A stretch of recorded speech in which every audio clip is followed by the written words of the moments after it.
সচিবালয়ে ব্রিফ করছেন আইন উপদেষ্টা অধ্যাপক আসিফ নজরুল। সরাসরি চলে যাচ্ছি সেখানে। 1000-এরও বেশি মামলা ইতিমধ্যে আইডেন্টিফাই করেছি, এগুলি প্রত্যাহার আশা করছি আর কি। যত গায়েবী মামলা আছে যেগুলি আইডেন্টিফাই করতে পারবো আমরা ফেব্রুয়ারির মধ্যে প্রত্যাহার করার কাজ হয়ে যাবে। 2 সপ্তাহের মধ্যে বলেছিলেন। 2 সপ্তাহের মধ্যে হচ্ছে সাইবার সিকিউরিটি। ঠিক আছে, আমরা একটা নতুন আইন প্রণয়ন সংক্রান্ত একটা খুব ভালো সংবাদ আপনাদেরকে দিতে চাই। সুপ্রিম কোর্টে বিচারক নিয়োগ অধ্যাদেশ 2025 আজকে গেজেট নোটিফিকেশন হয়েছে। আপনারা সবাই জানেন বিগত সরকারের আমলে যে অনাচার হতো, চরম মানবাধিকার লঙ্ঘন হতো, মানুষকে যে দমন নিপীড়ন করা হতো, তার একটা বড় প্ল্যাটফর্ম ছিল উচ্চ আদালত। সেখানে মানুষ প্রতিকার পেত না, চরম মানবাধিকার লঙ্ঘনের বড় প্রতিকার পেত না। এবং এটার কারণ ছিল উচ্চ আদালতে রাজনৈতিক সরকারগুলো সম্পূর্ণভাবে দলীয় বিবেচনায় অনেক ক্ষেত্রে অযোগ্য লোকদেরকে জাজ হিসাবে নিয়োগ দিত।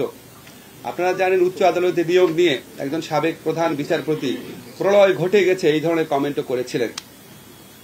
উচ্চ আদালতে বিচারক যদি স্বচ্ছ প্রক্রিয়ায় নিরপেক্ষ লোকরা, যোগ্য লোকরা যদি নিয়োগ না পায়, তাহলে বাংলাদেশের 18 কোটি বা 17 কোটি মানুষের মানবাধিকারের প্রশ্নটি অমীমাংসিত থেকে যায়, ঝুঁকির মধ্যে থেকে যায়।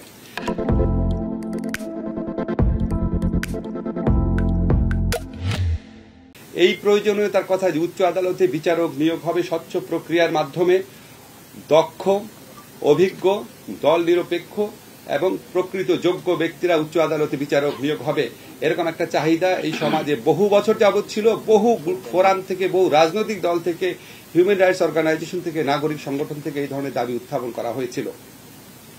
আমরা আজকে অত্যন্ত আনন্দের সাথে জানাতে চাই এই আইনটা হয়েছে। এই আইনটা রচনা করার ক্ষেত্রে আমরা সুপ্রিম কোর্টের যে প্রধান বিচারপতি আছেন উনার অফিস থেকে একটা ড্রাফট পাঠানো হয়েছিল। বিচার বিভাগীয় যে সংস্কার কমিশন আছে সেখান থেকে একটা ড্রাফট পাঠানো হয়েছিল। 2008 সনে এই ধরনের একটা অধ্যাদেশ তৈরি করার প্রক্রিয়া ছিল, সেই অধ্যাদেশের কপি, সেগুলি সবকিছু পর্যালোচনা করেছি আমরা যারা কনসার্ন নাগরিক সমাজ আছে, যারা স্টেক হোল্ডার আছে, তাদের সাথে আপনারা অনেকে উপস্থিত ছিলেন। আমরা একটা বড় ধরনের পরামর্শ সভা করেছি।